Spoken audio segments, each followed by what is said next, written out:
I can tell you the story about how the salmon came to be in the rivers.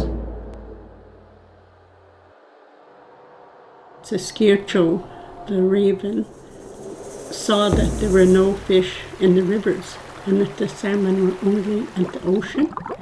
So he went and took some of the eggs from where they were deposited in the ocean and took them inland and dropped them.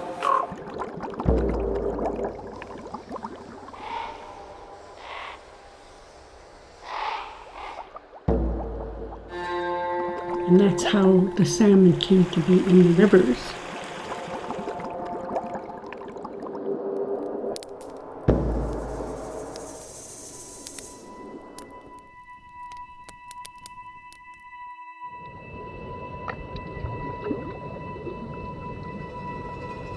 Every spring, people were down ready to fish as soon as the salmon came up the river. They went on the Tahltan River and they made weirs where it was narrow. Trying to stay still, like surfing. We always spent the summer in fish camp. Our fish camp was up at 6 Mile, and my mom would be harvesting the fish and berries. Good berries. We've utilized the salmon since time immemorial. The Telegraph comes alive during the fishing season. You have so many more people in town. Just have to find where they went in, how they went in there. Be there, to be walking barefooted in the sand and the river, to watch my family pull the net, and the togetherness and the family and the connection, and to meeting like everyone coming home. The salmon is what brings us back, because we're nomadic people, right? And then at this time of the year is when the salmon comes, and that's what brings us together.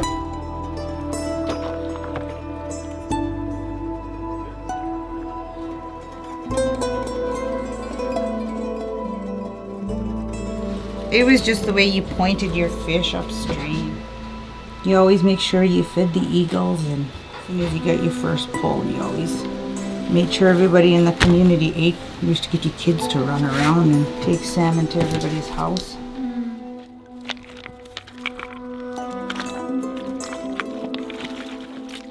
We still all go back to get our salmon because it reminds us of where our homeland is. When we're there, we feel like we've come home.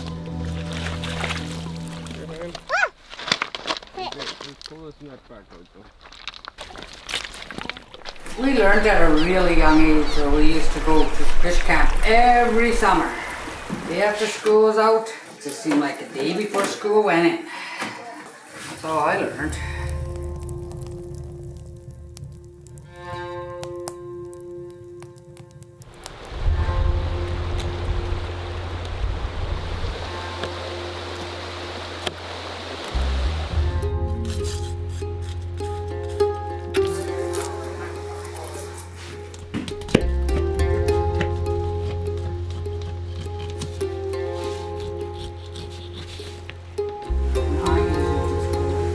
Run it down the side, and then it splits open. We take the tail right off. And they take the backbone right out. And then there's this board you can make too to cut Dēk'āne. One of our favorites is Dēk'āne, which is dried strips of salmon with no bones in it. It's very highly prized and guarded. People only share it with their very best friends.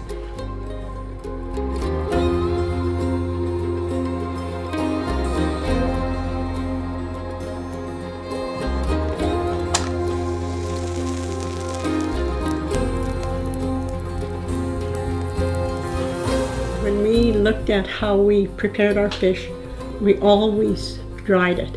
The way we dry our fish is different from the way the fish is dried in the coast because our air is so dry.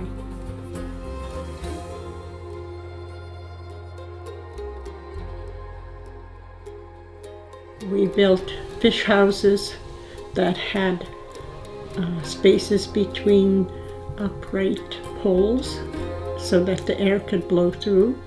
And inside of the fish house were racks and poles to put the fish on for drying. And there was always a smoke going to keep the bugs away and add the smoke to the salmon to help preserve it.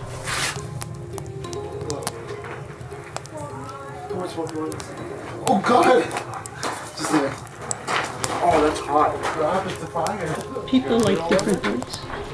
The different woods would have a different flavor. My mom favored alder. But the skin should be dry enough to put over the pole. They're not dry enough, and I didn't want them to go rancid if somebody just... Okay. See, we've got to get this on a different pole tonight or tomorrow, because they're... See? Yeah. Your alarm's going off. Oh.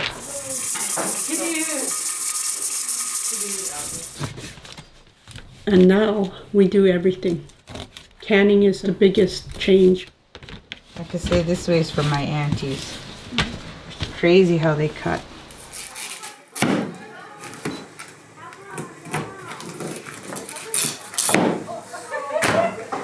It's the easiest way to prepare fish that's available all the time. You used to take the skin off, take the bones out, but it makes your fish taste different. The drawback to drying the fish is that it takes so long. It's a very lengthy process where you can pull the net, put the fish into the pot, and within 2 hours you're done a whole canner load of fish, jarred fish. My Lorraine Culber showed me how to do that. See how it started separating from all that slime?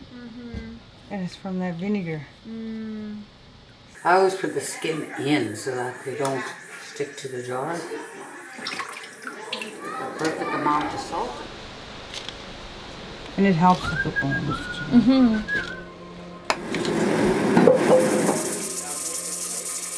Salmon is our life. It's our livelihood.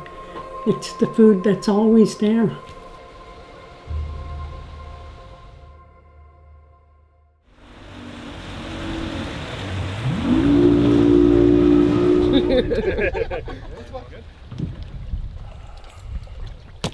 Everyone kind of booked their time off this year. They were here and then the fish weren't showing up. And you're getting 1, 2, 7 a pole.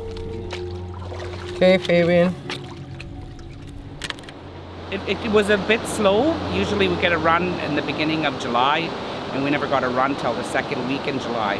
But there's a lot of sockeye, but we're still having trouble with the Chinook getting up the slide. 5 1/4. Sockeye are a little bit below average, but still all right. And the Chinook have been in a downward trend for a long time now.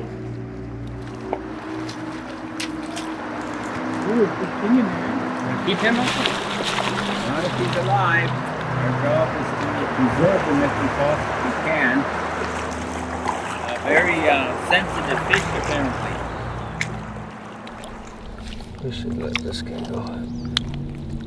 It's pretty hard for us to pull back fishing Chinook, which we've been doing for forever. So we like to thank the Tahltan members for their participation in the conservation of Chinook, and it's pretty awesome to see all these Tahltans releasing Chinook and taking on our roles as stewards of the land to let these Chinook go. You ready?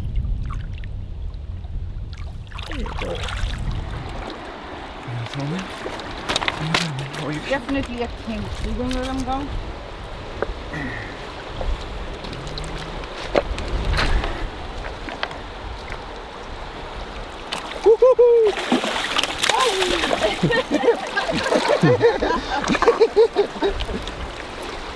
He's gone. We're now starting to remember about the ceremonies. And I do the Tahltan honor song to honor our salmon that come up the river. For our fish that gave their life for us to eat for another year, we give thanks. Okay, Rita's going to hand out to everybody, and we're going to give thanks after. Okay? Throw your medicine in first. Now. You got to throw it in the water when I tell you to do it, okay? The salmon traditions are really important because they remind us to be respectful of the salmon, which is so important to who we are as Tahltan people.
This should be enough rice. How big That's a big fish. How big a fish do you get? Same place. Yep. Salmon, well, we call ourselves salmon people. Didi is Dēk'āne ja. I suck I head. That fish was good, eh? Wish there was more. I bet he. Gotta ask the cooks to make more.